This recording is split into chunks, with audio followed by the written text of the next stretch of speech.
Então, Tiago, como você começou a falar do seu mestrado, você podia dar um resumo um geral sobre ele, né?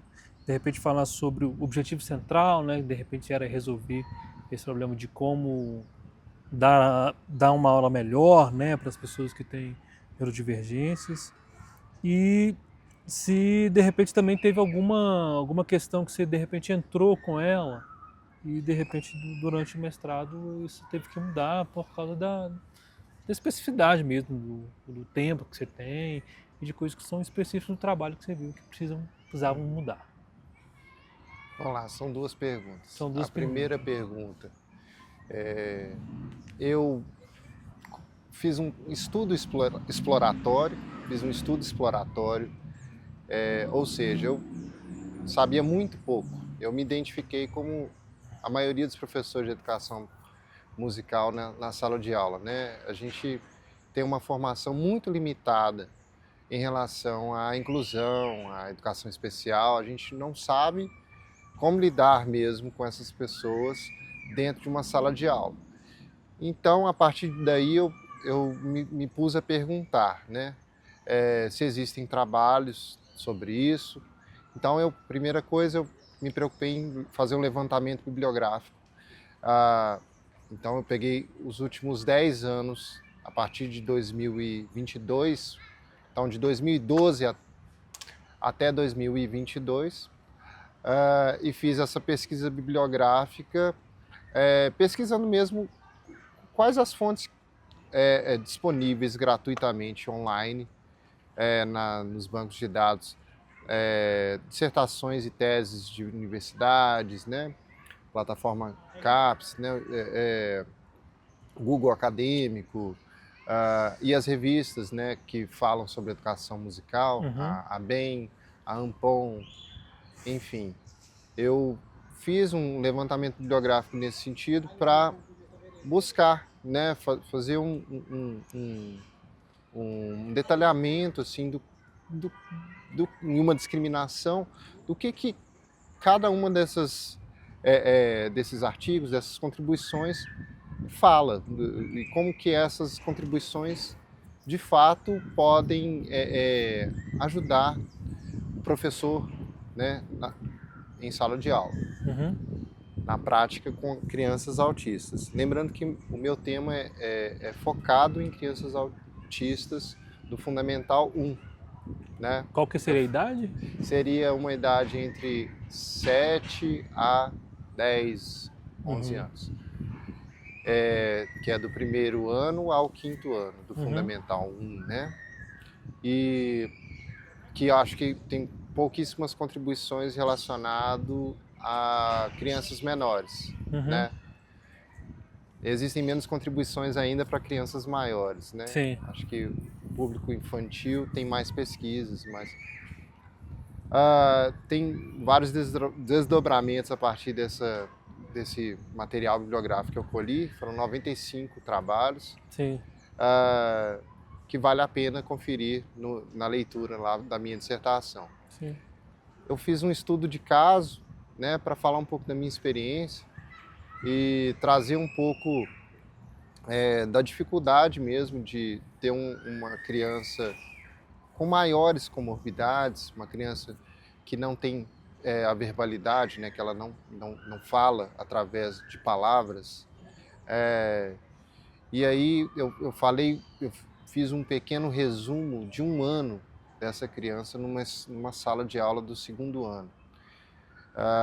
Ficou bem interessante, a gente trabalhou com ele a tecnologia assistiva, que eu nem sabia que era tecnologia assistiva. Durante o estudo de caso eu descobri que era. O que era essa tecnologia assistiva? Era um material bem simples, assim, que a gente vê muito na internet, no YouTube, que são aquelas teclas coloridas que caem sobre o piano. Ah, sim, já vi vários vários vídeos sobre isso, assim. Isso, e aí a Até criança... colorido, até divertido ficar vendo, né? Eu acho que muita gente, hoje em dia, que não tem acesso à educação musical, utiliza disso para tentar tocar pequenas melodias. Sim.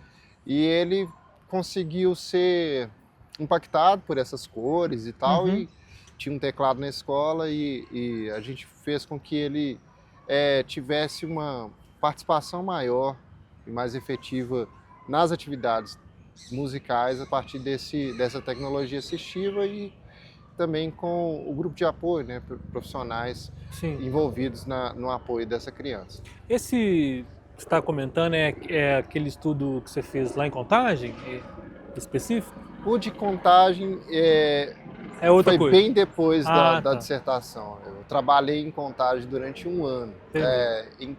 num lugar chamado CAIS. Uhum. Lá eu trabalhei com crianças de todas as idades, mesmo bebês até 12, 13 anos. E lá eu trabalhei com uma espécie de oficina, e as crianças entravam na sala de música, os instrumentos eram espalhados e disponíveis para elas acessarem. Tinha violino, teclado, bateria, instrumentos mais da musicoterapia, aqueles instrumentos que parecem ferros de pendurados, eu esqueci o nome deles, parecem sinos gigantes, Uhum. e ficavam ali. O projeto do lugar, né, tem uma pegada psicanalista. A ideia por trás desses encontros, dessas oficinas, era promover o encontro mesmo entre as crianças, que é tão difícil, porque o autismo, ele, em sua maior parte, maior público dos autistas, eles têm uma tendência de isolamento, né? Então, Uhum. a gente via que a música tinha essa cola, né, social, porque elas conseguiam interagir, conseguiam se relacionar, conseguiam conversar do jeito delas a partir da música, né? Então foi bem interessante esse momento. É um trabalho que eu publiquei pela ABEM também. Foi, eu acho que um trabalho específico sobre oficinas de música, Uhum. um dossiê sobre oficinas de música, que está disponível no site da ABEM, né? Sim. Nas revistas, no ano passado. E voltando, né, a outra pergunta, eu me perdi, você me falou sobre... eu não concluí. A última parte da minha dissertação é um grupo focal. Eu conversei com professores, Uhum. professores de educação musical na educação básica. Uhum. Foram 5 professores inicialmente, depois diminuiu para 4. Foi muito interessante porque cada um tinha uma experiência diferente. A maioria era de escola privada. Acho que todos eram de escola privada. Todos eram de escola privada. E falaram das dificuldades. A gente reuniu perguntas mais consideradas mais importantes, mais instigantes para o professor, do tipo como encarar uma criança com autismo com mais comorbidades, Sim. entre aspas, severo, maior severidade, crianças que não têm fala, que têm muitas estereotipias, numa sala de aula, como é que faria, como é Sim. que seria Com isso? perguntas bem práticas, né?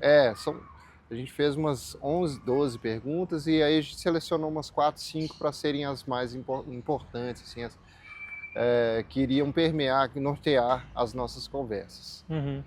Perguntas mesmo voltadas para a prática do educador musical dentro de sala de aula.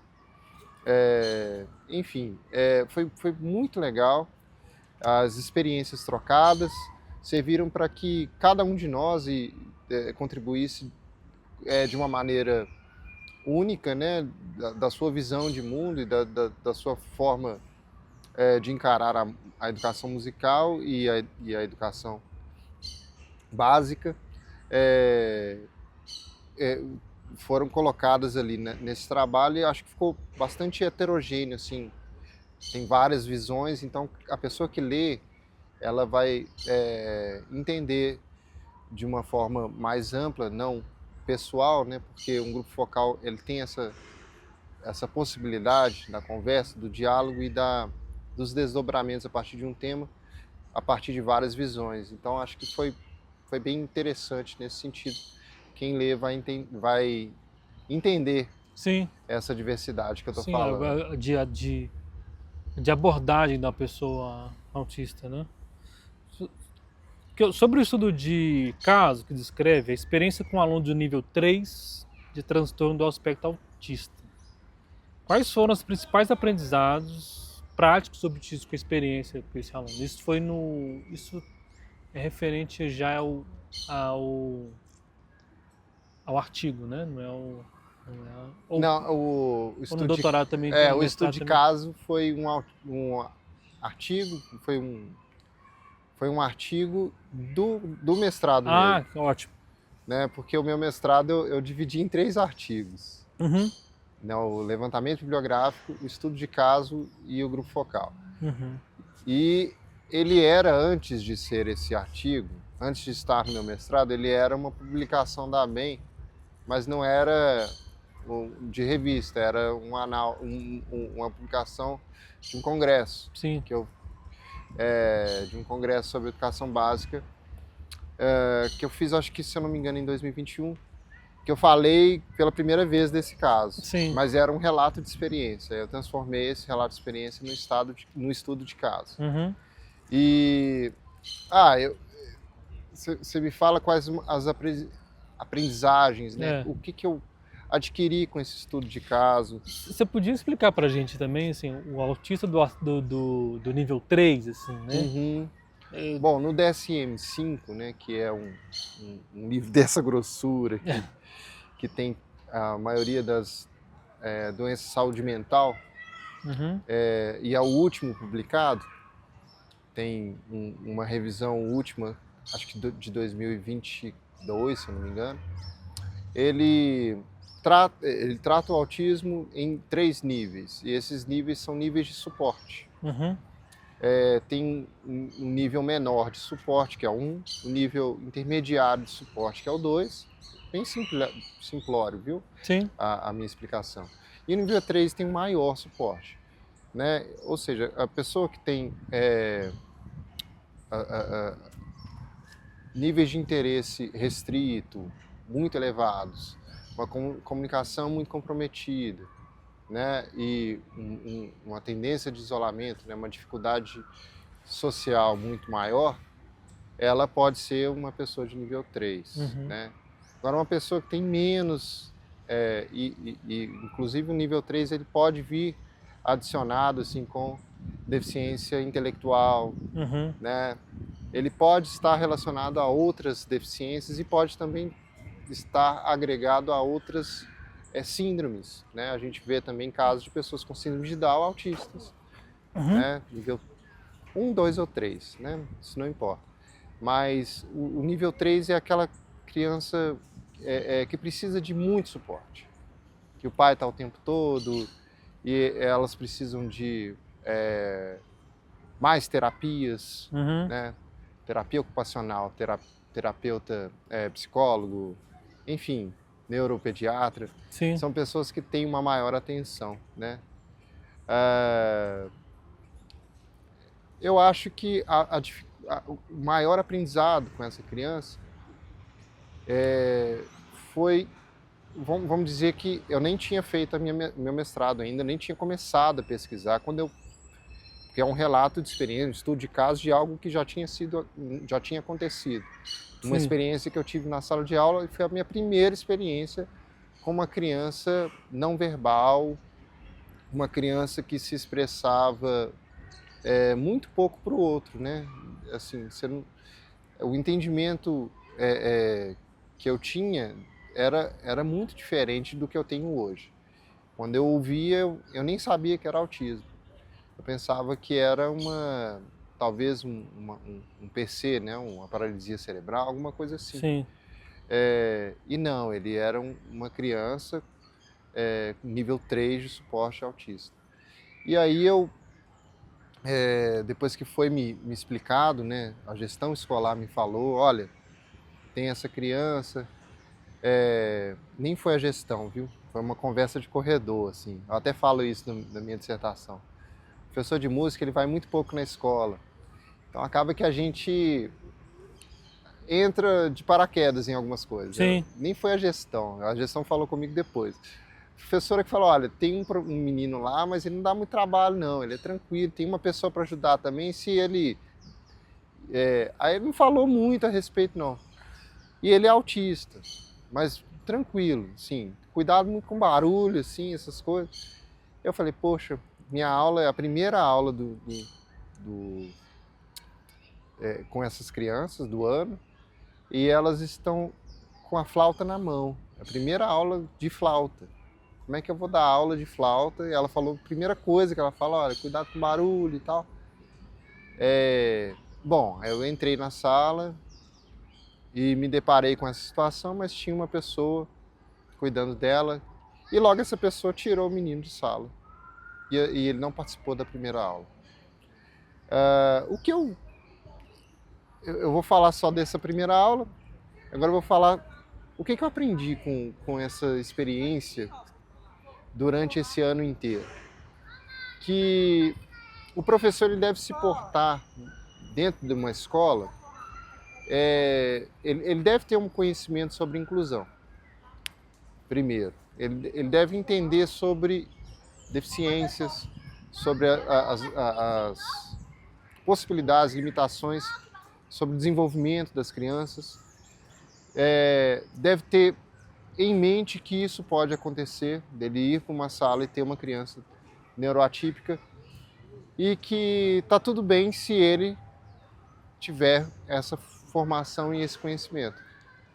No estado que eu me encontrava, não estava tudo bem, e eu fiz um monte de cartada, assim, aleatória, para ver se eu conseguia inserir essa criança. Algumas deram certo, outras não. E no fim, acho que o que venceu foi o diálogo entre mim e os gestores, e os professores, e os pais, os alunos. E acho que também a paixão por estar ali, por querer aprender e tal. Mas se eu tivesse uma dificuldade maior, se eu fosse um professor novato, talvez eu teria muito mais dificuldade. E hoje eu diria que eu faria muito diferente, sabe? Uhum. E eu aprendi mesmo que, além de ter muito conhecimento, ter muita dedicação, né, a gente deve observar muito, né, e tá ligado para sempre improvisar. Uhum. Né? As adaptações acontecem dentro de uma sala de aula, e numa sala de aula inclusiva, ainda mais. Né? Eu estava, por exemplo, turma, hoje teremos flauta. A criança está lá com muita dificuldade, tendo muitas estereotipias de autorregulação, totalmente desregulado, muito barulho. Vamos mudar a aula, vamos para um outro lugar, vamos usar o teclado, vamos usar outros instrumentos. Uhum. Ter cartas na manga para se adaptar a qualquer advento, qualquer assim, insucesso da aula. E a pessoa, o professor tem que entender o lugar dele na sala de aula. Ele é a pessoa que rege a turma. E muitas vezes os profissionais de apoio, eles simplesmente tiram as crianças de sala. Sim. E a gente fica de mãos atadas. Poxa, ela nem me perguntou se podia. Mas é lógico que isso aconteceu só nas primeiras vezes. Eu não quero pôr em risco a profissão dessa professora. Sim, claro. Não, nem a identidade dela está sendo revelada. Mas isso acontece muito em vários lugares. No grupo focal, a gente teve essa conversa e muitos disseram, olha, muitas vezes a profissional de apoio simplesmente retira o aluno e a gente, poxa, mas agora que eu ia conseguir acessar essa criança, que eu ia trazer tal material, e a maioria das vezes nem é por conta de, ele está desregulado. Às vezes ela só fala assim, eu tenho que tirar para passear com ele mesmo, porque eu acho ela mesmo que dita as ordens e a gente... O professor fica na mão. Fica na mão. E aí eu acho que a gente deve lutar pelo nosso lugar e entender que a música ela tem um papel fundamental na inclusão dentro de uma educação básica, de qualquer escola que seja. Existem muitas pesquisas. O Gleison fez uma pesquisa, antes da minha, um doutorado, com crianças autistas em ambientes inclusivos, usando a educação musical, e tem... É lógico que ainda não é uma pesquisa que a gente pode falar. A educação musical é um remédio, assim, não é uma receita de bolo, né, gente? Sim. A educação musical, ela não salva a inclusão, mas ele tem fortes justificativas para se ter educador musical em escolas, e que isso só fortalece e muito a inclusão dessas crianças. Inclusive, digo mais, isso favorece o desenvolvimento das crianças. Favorece e muito, porque a gente tem relatos de pais dizendo: olha, meu filho, depois das aulas de música, ele começou a se comunicar melhor, ele começou a se expressar melhor, ele cantava as musiquinhas com a gente, ele se desregulava menos. Então, a educação musical, ela ajuda e muito para a educação básica como um todo, e a gente tem que se colocar nesse lugar de empoderado mesmo, de professor que está lá e que as escolas precisam da gente para que esses alunos sejam melhor atendidos, sabe? Recentemente, não sei se você vai me perguntar sobre doutorado, eu vou deixar você me perguntar, depois eu falo. Eu ia te perguntar também sobre isso, assim, sobre a sua pesquisa de doutorado. Mas você falou num ponto que eu pensei que de repente é o seguinte: se tem alguma legislação hoje, ou se há a possibilidade, que foi isso que eu entendi, de ter um professor de escola, um professor de música em escola regular, atendendo a esse público específico. Não. Não tem, não. É educação musical mesmo. Não existe... existe um profissional de apoio. Sim. Né? Existem a educação especial inserida na escola também, que é profissionais mesmo de educação especial dentro da escola. Só que um educador musical que tem esse papel ainda não existe. Não tem. Você está falando... Eu falo mesmo do professor de música na escola. Sim. Ser uma exigência. A gente sabe que, infelizmente, isso na política nacional é um vai e vem. Sim. A gente teve em 2008 uma obrigatoriedade, depois a gente desobrigou a música da escola, estar nas escolas. Em 2016 houve uma volta, um retorno à polivalência do ensino de artes, tornando a música novamente como um eixo apenas da linguagem artística. E aí um professor, às vezes, de artes plásticas, traz um tema ou outro no ano sobre música e pronto, música na escola. Então a gente não tem música na escola de novo, como obrigatório, mas as escolas podem optar por esse professor de artes ser ou não músico, né? Se ele for músico, eu digo que ele trará esses benefícios. Lógico que o professor de artes também tem as suas linguagens e outras formas de trazer inclusão. Mas o professor de música, ele consegue ouvir para além da linguagem, para além da palavra. A gente escuta a musicalidade daquela pessoa. Vou te citar um exemplo. Uma criança, numa última aula, numa aula que eu dava numa escola, num colégio, posso falar o nome? SESI, que falei. Sim. Lá no Barreiro. E essa criança era nível 3, não verbal. Ela balbuciava, né? Ela tinha ecolalia, não sei se todos sabem o que é ecolalias, mas são repetições. Sim. Bem simples assim, são repetições. Então ele balbuciava, falava, repetia sílabas.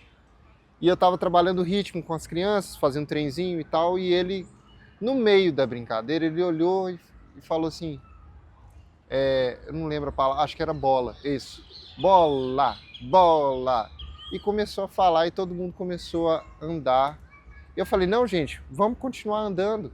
Só que agora, ao invés de seguir a música do Trenzinho Caipira, a gente vai ouvir a palavra bola que ele está falando. E ele mudava a intensidade, o andamento, timbre de voz, tinha musicalidade, tinha muito conteúdo musical naquilo que ele estava expressando. Uhum. Então a música, ela chega nessas crianças e a gente também tem que perceber o momento em que elas estão se interagindo para que a gente consiga continuar trabalhando Uhum. e executando atividades a partir dessas brechas, né? E eu acho que um professor que não é músico, talvez ele não valorize. Você deixa passar Ou esses talvez pequenos ele fala, detalhes. não, ecolalia não é palavra, não é inteligível, não tem funcionalidade. Então, Uhum. para mim, não é pedagógico, Entendi. não é material pedagógico. E para mim era. Uhum. Então, o meu doutorado parte mais para esse sentido. Ah, é? Então, aproveita e comenta pra gente. Você tá em qual período, assim, sobre a ecolalia? Sobre a ecolalia, você falou que daí derivou o seu trabalho do doutorado. Spin-off, tô brincando. Mas conta pra gente o que é o seu trabalho de doutorado, como é que tá caminhando. Talvez tá ainda num processo inicial, talvez você não tenha muita coisa a poder falar, assim, com propriedade, mas às vezes só para dar uma ideia de para que lá tá indo sua pesquisa agora. Pois germinou a partir dessa experiência. Essa criança que balbuciou e falou e eu usei isso como material, como recurso. Uhum. Na minha aula eu pensei, será que todo professor tem essa pegada? Ou será que isso é uma coisa minha? Porque eu fiz o mestrado e tal, e comecei a ficar mais atento a essas coisas. E aí eu comecei a pesquisar sobre isso e descobri, no trabalho do Gleison ele fala sobre isso, aproveitar do que é musical da criança. Ele fala muito sobre isso. O Gleison, acho que eu já falei sobre ele. Ele fez um trabalho de mestrado e doutorado sobre autismo e educação. E no último ele fez sobre a comunicação social do autismo, né? Se a educação musical, inclusiva, pode contribuir para a melhora da comunicação social. Uhum. E, enfim, a partir dessa experiência prática que eu tive em sala de aula, dessa criança fazendo ecolalias, e eu aproveitando aquilo e ele gostando, tendo prazer nessa interação, diferente de quando a gente chega para ele e pede alguma coisa, quando a gente pede para uma criança, ela já tem ela se fecha. Mas quando a gente convida a partir da música, né, por exemplo, a gente canta uma música, ele roda, ele faz requebradinha e tal, bate palma e tal, ele faz sem que aquilo seja uma exigência. Então a música ela tem essas brechas, né? Então fui me atentando a essas coisas,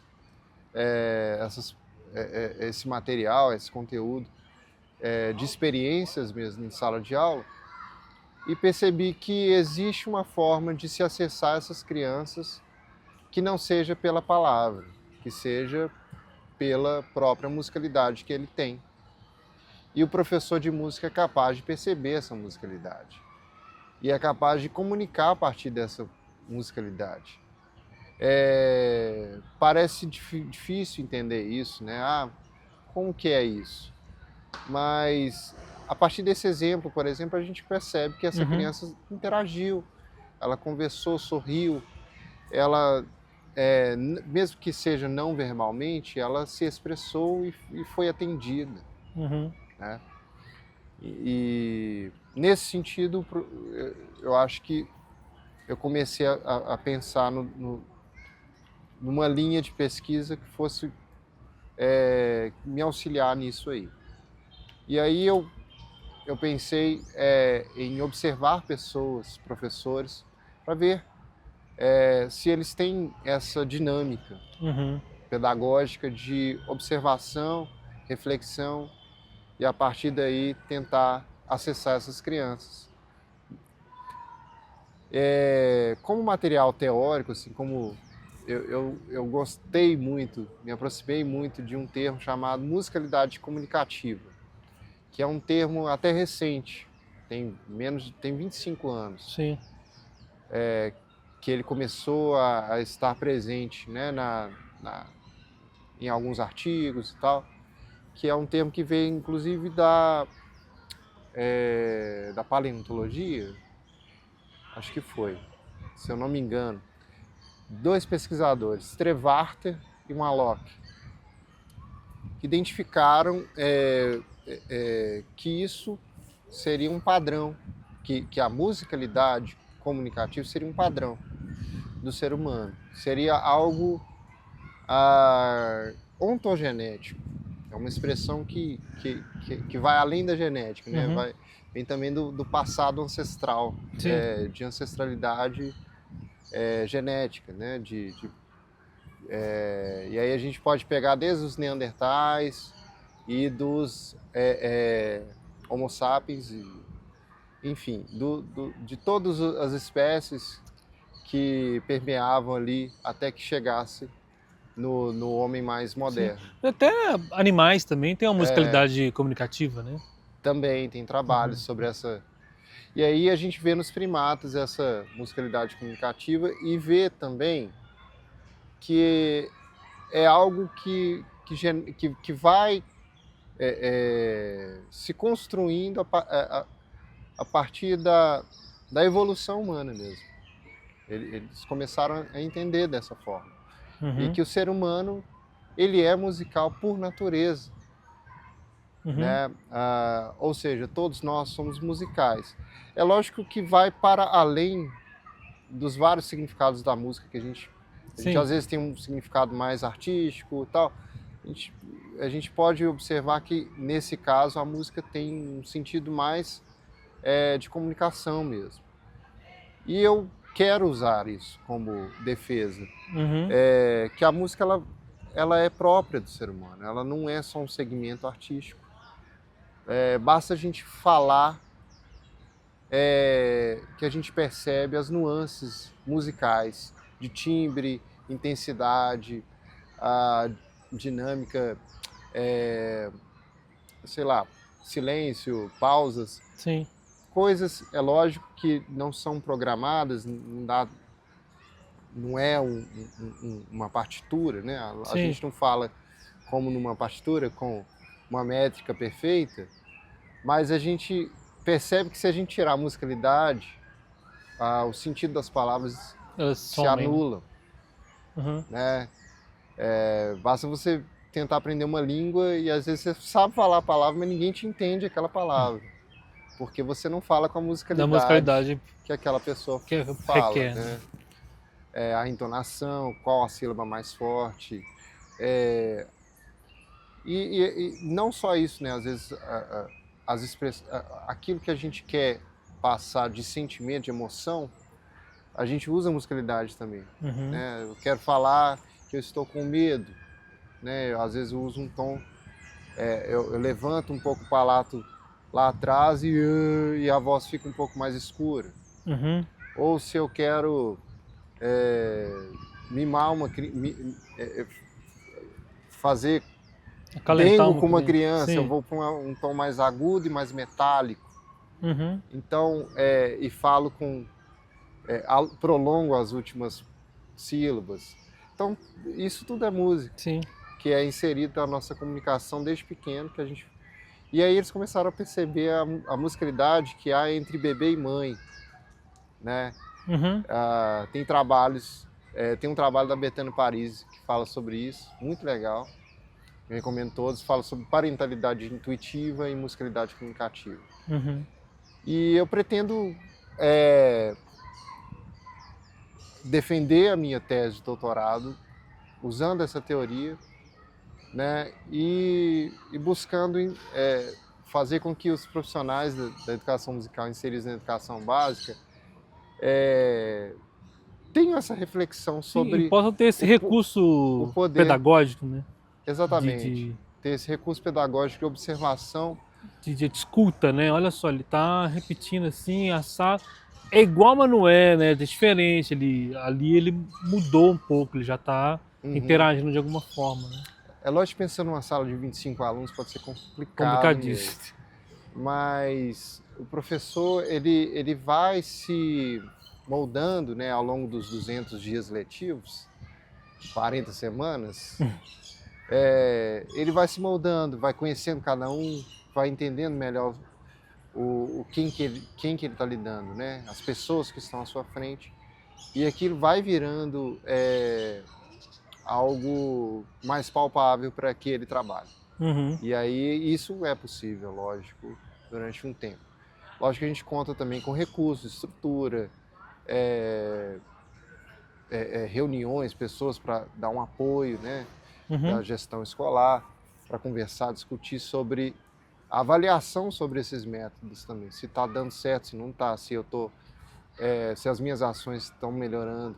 Então eu vou usar na minha tese alguns aparatos avaliativos, né? O DEMUCA, por exemplo, é um deles, que é um de desenvolvimento musical da criança com autismo, que é usado especificamente para ambientes inclusivos, para ver se ele desenvolveu ou não durante as aulas. Ah, tá, para ter uma É um deles. avaliação. Tem uns outros que eu vou usar também, mas vou parar por aqui. Sim. Senão eu vou...